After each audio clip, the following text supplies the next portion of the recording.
bago pa man simulang gurgurin ang SMNI at gurgurin ang KOJC.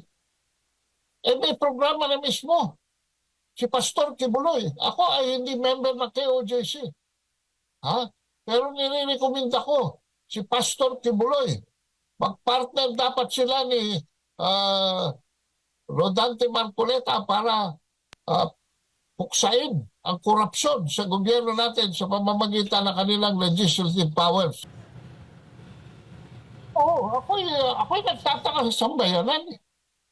For instance, bakit si Pastor Kibuloy ay hindi pumapagampag sa ratings? Para sa akin, napakalaking kabalbalan yan dahil pinaglaban tayo ni Pastor Kibuloy. No?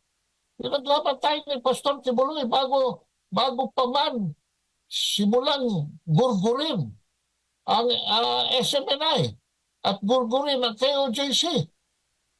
May programa na mismo si Pastor Kibuloy.